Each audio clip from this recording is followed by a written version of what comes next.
Bonjour, bienvenue sur la chaîne, c'est l'épisode 18 de la décade manga aujourd'hui. D'habitude je vous présente mes achats, mais là j'en ai acheté beaucoup ce mois-ci et j'ai fait une vidéo dédiée qui est sortie sur la chaîne il y a quelques jours seulement. Gros achat d'une vingtaine de tomes, donc je vous y renvoie si ça vous intéresse. Par contre on va parler de mes lectures récentes, ça c'est bon. Et puis comme c'est la dernière décade du mois de novembre, on va parler des sorties de décembre qui m'intéressent et que je prévois d'acheter. C'est parti!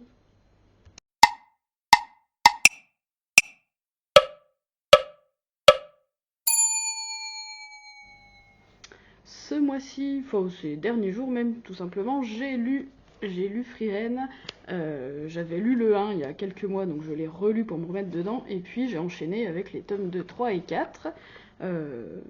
Donc du coup, je suis un peu en retard hein, par rapport à la sortie de la série, mais peu importe, je prends mon temps. J'ai mis un peu de temps à me faire convaincre que ça allait me plaire, mais ça me plaît plutôt pas mal, Frieren. Je pense que vous connaissez, mais enfin je vous réexplique vite fait de quoi ça cause. C'est les aventures, mi-tranche de vie de l'elfe, Frieren, que vous voyez là, et de ses compagnons, dans un monde d'heroic fantasy relativement classique, avec des mages, avec des prêtres, avec des héros, avec des guerriers, avec des nains, des dragons, voilà, un monde d'heroic fantasy, vraiment. Et puis avec la particularité que, en fait, Frieren, elle est, j'allais dire immortelle, non, elle n'est pas immortelle, mais elle a une longévité vraiment très longue par rapport aux humains, et puis c'est un peu son deal, en fait, parce qu'elle s'attache quand même, mais avec des humains qui ont une vie comme la nôtre, quoi, de quelques décennies, alors qu'elle, elle vit plusieurs siècles, donc le rapport au temps est un gros sujet dans ce manga, et c'est relativement intéressant. Moi je trouve ça bien dessiné, sauf les intérieurs, c'est souvent qu'ils prennent des chambres dans une auberge ou quoi, on a toujours l'impression que c'est immense et très vide. Il n'y a pas de meubles, enfin il y a deux plumards et il n'y a rien autour, je suis toujours un peu gênée, mais mis à part ça, les extérieurs sont vraiment jolis. Les personnages, j'aime bien ce style, moi ça me parle plutôt bien. Donc cette partie-là me plaît. Et puis au niveau de la mise en page, c'est peut-être un petit peu carré à mon goût, mais bon, ça sert le discours, c'est pas gênant. Et puis c'est comme je vous disais, le principe de Frieren, c'est que comme elle a vécu plein de choses, elle a toujours plein de souvenirs qui la ramènent à ce qu'elle est en train de vivre dans le présent, donc on a presque à chaque... j'exagère peut-être, je vais dire presque à chaque chapitre, peut-être pas tout à fait, mais il y a très très très souvent des flashbacks qui la ramènent à des situations qu'elle a vécues avec ses anciens compagnons d'armes, et puis qui font le lien avec ce qu'elle vit dans le présent. Donc on a toujours ce va-et-vient, qui est pas inintéressant du tout, c'est plutôt bien fait, des fois c'est vraiment... ça correspond tellement que c'en est presque gênant, parce que dans la vraie vie, un souvenir, voilà, il nous ramène à quelque chose, mais est-ce que c'est vraiment pile poil le truc qui a été dit, qui correspond pile poil à ce qu'on vit là? Des fois c'est peut-être un petit peu facile, mais bon, c'est pas grave. Je veux dire, dans la totalité du tome, je trouve que ça c'est plutôt bien réalisé quand même. Et puis, bon, parfois on a des petites quêtes annexes, ça fait un peu quête annexe dans un RPG qui sont quand même, qui tiennent en un chapitre et qui se résolvent quand même des fois hyper vite. Bon, est-ce que bon, je sais pas, il y a eu 2-3 trucs comme ça dans ces tomes-là où je me suis dit, bon, est-ce que c'était vraiment nécessaire? On n'a pas appris grand-chose, et puis on a claqué des doigts et le méchant était déjà mort, donc je sais pas. Bah, après, voilà, vraiment, c'est agréable à lire et tout. Là, j'ai trouvé des trucs un petit peu faciles parfois. Bon, euh, mais ça, moi j'aime bien l'univers, j'aime bien les mangas qui prennent leur temps, j'adore les tranches de vie, j'en lis beaucoup, donc je m'y retrouve plutôt bien. Après, est-ce que c'est une série incontournable? Pour moi, non, mais je pense que je vais continuer de lire tranquillement.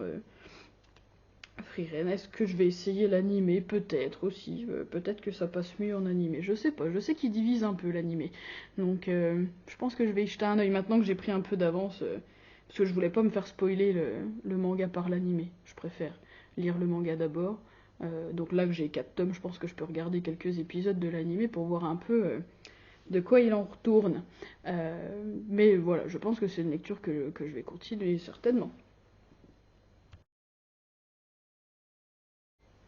Ensuite, ça fait partie des suites justement que j'ai reçues dans ma dernière commande.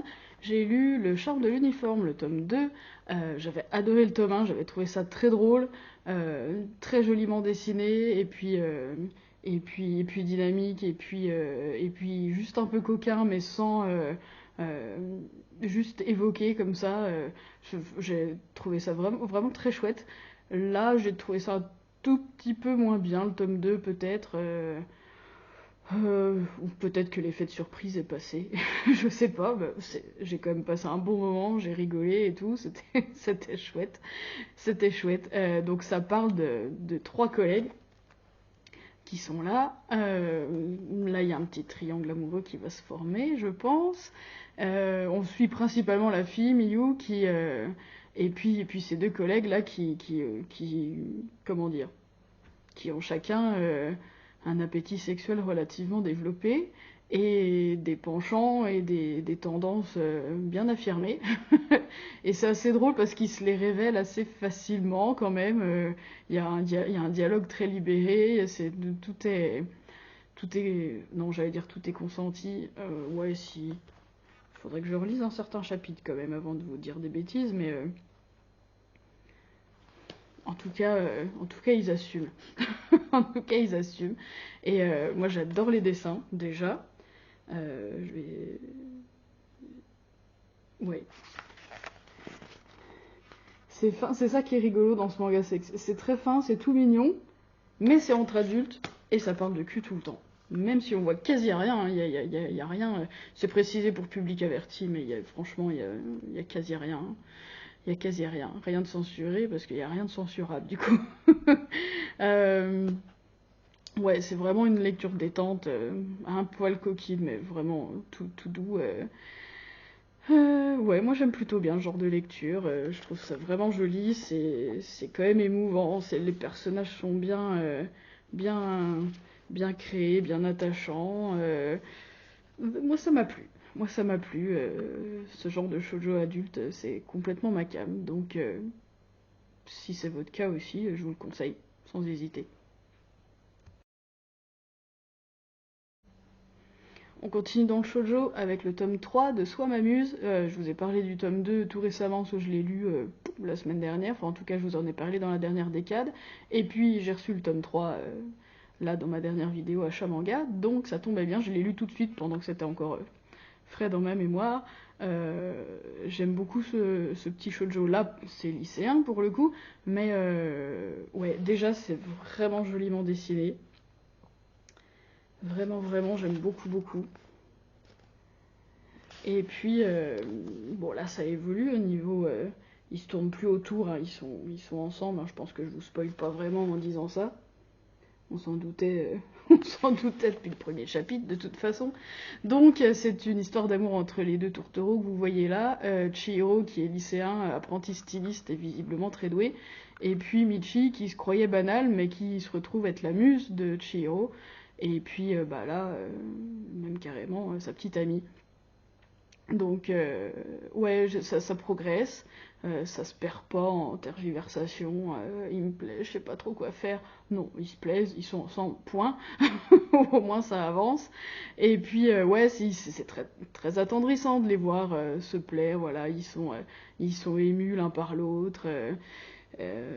Voilà, c'est des lycéens, il y a peut-être le désir qui commence à pointer. C'est très mignon, c'est très mignon, comme je disais, c'est très joli. C'est sans surprise un petit peu malheureusement, mais c'est bien fait. Moi j'adhère complètement quoi.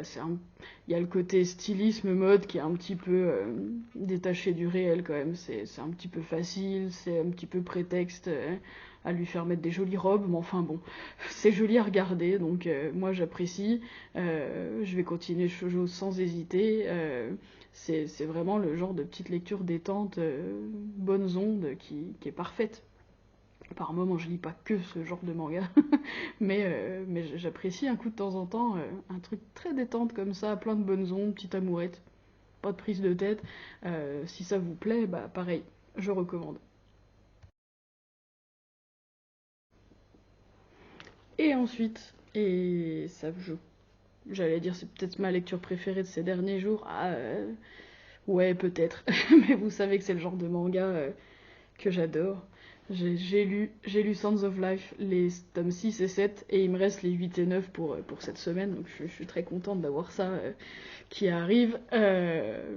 Vous savez que j'adore ce genre de manga, je vous ai parlé maintes et maintes fois de Chihaya Furu, récemment j'ai adoré Akane Banashi, j'adore ce genre de manga. Donc là, on suit toujours le club de koto. Le koto, c'est un instrument traditionnel japonais. On suit le club de koto d'un lycée et qui a pour objectif de gravir les échelons jusqu'au concours national et évidemment de le remporter à un moment donné.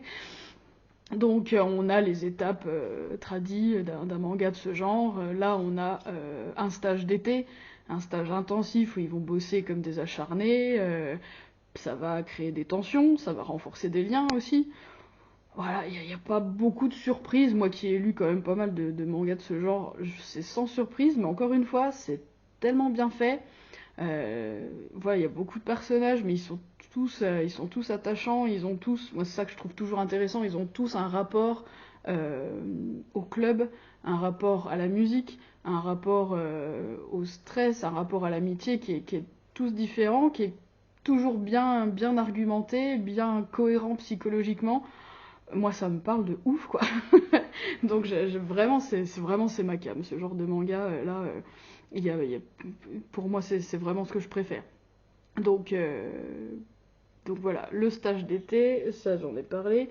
Dans le tome 7, bah, ils participent à leur premier concours. Je vous spoil pas en disant ça, on se doute bien qu'ils vont participer à des concours, c'est le but depuis le tome 1. Donc il y a un moment où ça arrive, ils ont bossé comme des malades et ça arrive. Donc bah voilà, ça arrive comme ça arrive. Hein. Il y a du stress, il y a de la motivation, il y a de la confrontation aux autres clubs qui sont forcément meilleurs, qui ont meilleure réputation, qui sont réputés pour exceller dans le koto.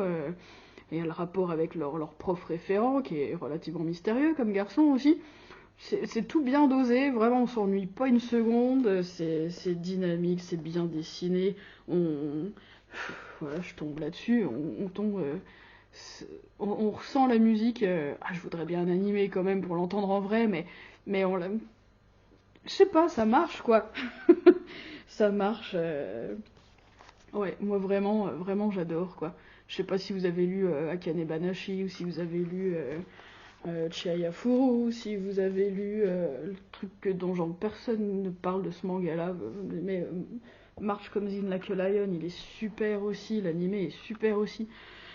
Ah, lisez ce genre de truc, je vous en supplie. Je pense que si vous aimez les mangas de sport, moi j'en ai pas beaucoup lu, mais Blue Box aussi, par exemple, ce style-là, moi j'adore. Donc s'il y en a un de ceux que j'ai cités qui vous a plu, Sons of Life, ça va vous plaire aussi. J'ai trop hâte de lire les 8 et 9 du coup. C'est ouais, c'est super. C'est super. Moi j'adhère totalement, je vous les recommande à fond. Bon, comme vous avez pu le voir, j'ai une bonne lecture ce mois-ci. Je sais pas pourquoi je dis ce mois-ci, parce que c'était juste cette semaine, mais j'ai une bonne lecture ces derniers jours, je suis très contente, et puis j'ai des trucs super qui arrivent. J'ai un petit projet là pour le mois de décembre qui va être super. Bref, je vous en reparlerai très bientôt. Du coup, maintenant on peut passer à la petite rubrique sortie de décembre on va commencer par les suites des séries pour lesquelles je suis à jour et que j'ai hâte de lire la suite du coup. Il y a Animal Crossing l'île de la détente, le tome 2 qui sort, et c'est le dernier tome. J'avais adoré le 1, donc je suis très contente que le 2 sorte, c'est parfait. Il y a, justement, on en parlait, Akane Banashi, le tome 3 qui sort, j'ai trop hâte, j'ai vraiment adoré le 1 et 2, il y a l'éventail derrière moi là qui est... Coucou. Il attend le tome 3 avec impatience, je suis très contente que ça sorte déjà. Puis, un peu dans le même style, mais je vous ai encore pas parlé de ce manga-là, parce que depuis que je fais la décade, je crois qu'il n'y a pas de nouveaux tomes qui sont sortis. Ou j'en ai acheté, mais je les ai pas lus. Ou j'en ai acheté depuis que je fais la décade, mais je les ai pas lus. Là, justement, ça va peut-être être l'occasion, quand j'aurai fini... fini. quand j'aurai lu les 2 prochains tomes là, de Sons of Life, je vais peut-être me remettre dans... J'ai pas dit le titre encore, ça s'appelle En scène. Là, c'est le tome 21 qui sort. Je suis quasi à jour, je crois qu'il y a juste peut-être 18, 19, 20 que j'ai pas lu, mais que j'ai acheté. Ça parle de danse classique. C'est une gamine qui avance bien et qui se prédestine certainement à être professionnelle, à être ballerine professionnelle. On la suit, voilà, comme je vous disais, c'est ma cam. En plus, la danse, ouais, j'en ai fait un peu étant gamine, mais après, je pense que le manga pourrait me plaire, même si j'avais pas fait de danse. C'est bien fait, c'est bien dessiné, c'est dynamique, c'est, euh, c'est hyper, comment dire, c'est hyper réel et contemporain, et c'est vraiment bien foutu. C'est vraiment bien foutu. Ouais, je vais profiter de la sortie du 21 pour me replonger un petit peu dedans. Voilà pour les séries où je suis à jour. Après, il y a des sorties de séries que j'ai déjà commencé, mais où je suis pas très à jour. Il y a genre le tome 4 de Hug Me Please qui sort. Là, je me tâte un peu, pour tout vous dire, parce que j'ai lu le tome 2. Je crois que je vous en ai parlé dans la dernière décade ou dans celle d'avant, pas plus, où je vous ai dit que finalement, j'étais pas hyper convaincue par cette série, qui est pourtant mignonne, qui est bien dessinée et tout. Mais j'avais préféré justement Soit m'amuse et Hug Me Please, c'était un peu le même style, mais en moins. Il manquait un truc en plus, quoi. Un peu moins, un peu plus. Bref, pas sûr d'acheter le tome 4, à voir. De toute façon, voilà, j'ai déjà pas le tome 3, donc on verra. Et puis il y a To Death Burger, le tome 3 qui sort. J'avais bien aimé le 1, mais pareil, j'ai pas acheté le 2. J'avais pas été subjuguée non plus. J'avais trouvé ça intéressant, mais un petit peu lourd dans le texte. Je trouvais que c'était vraiment pas du dialogue. C'était un petit peu indigeste à la lecture, ce qui est dommage pour un manga qui parle de bouffe. Bref, ce qui était dommage, j'ai bien aimé. Après, voilà, c'est le genre de truc que si je trouve en occasion, pourquoi pas. Mais sinon, là, entre la taxe foncière qui est tombée en novembre, les gros achats que j'ai fait l'autre fois et les achats de Noël, c'est vraiment pas mes priorités ces 2 lectures-là, donc je les laisse dans un coin et on verra plus tard. Et puis ensuite, il y a des séries, il y a des sorties de décembre qui sont des séries qui m'intéressent mais que j'ai pas vraiment commencé. Il y a genre Cheetah et la forêt des minuscules. Là, c'est le tome 2 qui sort et j'avais déjà mis le 1 dans ma wishlist quand il est sorti, il y a quelques mois, j'imagine. J'ai pas eu l'occasion de feuilleter, j'en ai pas vraiment entendu parler sur YouTube. Donc pour l'instant, ça reste dans ma wishlist, mais ça a l'air tellement mignon. À surveiller, à surveiller. Il y a Switch Me On, le tome 9, le dernier tome qui sort. Là, Switch Me On, je m'étais dit que j'attendrais justement que le tome 9 sorte et que je puisse trouver l'intégrale en occasion. J'ai craqué un peu avant, j'ai acheté le tome 1, là je l'ai trouvé à un prix hyper modique chez Gibert, donc je l'ai acheté, je l'ai pas encore lu parce que, je vous spoil un tout petit peu, j'ai un petit projet de calendrier de l'Avent manga avec des tomes 1, des découvertes de séries. Ça se prépare, ça va arriver bientôt sur la chaîne. Donc, à voir. Mais a priori, c'est le genre de shoujo un peu adulte qui devrait me plaire, Switch Me On, donc je suis pas très inquiète. Et puis, quand j'aurai découvert le tome 1, je vous en reparlerai évidemment, et puis on verra ce que je fais de la suite de la série. Et puis il y a le tome 18 de Naruto en édition Okage qui sort. Si vous avez vu ma dernière vidéo achat manga, vous savez que enfin je me suis procuré les 2 premiers tomes d'occasion chez Gibert aussi de l'édition Okage. Pareil, ça fait partie de mon projet de décembre, donc j'ai pas encore lu. Donc j'en suis pas du tout au tome 18 pour le moment. On verra ça bien plus tard. Mais voilà, je sais que la série continue de sortir et que potentiellement ça va faire partie des objets de collection un petit peu qui vont rejoindre ma mangatech. Ouais, je pense que je m'y dirige tout doucement. Voilà pour les sorties de décembre. Heureusement, il y a quand même vachement moins de trucs qui m'intéressent qu'en novembre où là, il y avait vraiment beaucoup de séries qui me concernaient. Puis en plus, j'ai acheté plein d'occasions, plein de tomes 1 pour mon fameux projet de décembre. Donc c'est bien que les sorties de décembre, elles soient pas trop chargées, pas plus que ça ira très bien. Après en janvier, il y a un peu plus de trucs. Il y a Blue Box, il y a des trucs sympas qui sortent en janvier. Donc voilà, ça va suivre son cours, c'est très très bien. Et puis j'ai plein de trucs à lire de toute façon, donc c'est bien un petit mois un peu pépère comme ça. pas de problème pour moi, au contraire. Sur ce, je vais rendre l'antenne. Merci de m'avoir écouté. On se retrouve relativement bientôt pour mon petit projet calendrier de l'Avent. Et puis d'ici là, je vous souhaite une bonne lecture et puis je vous dis à très bientôt.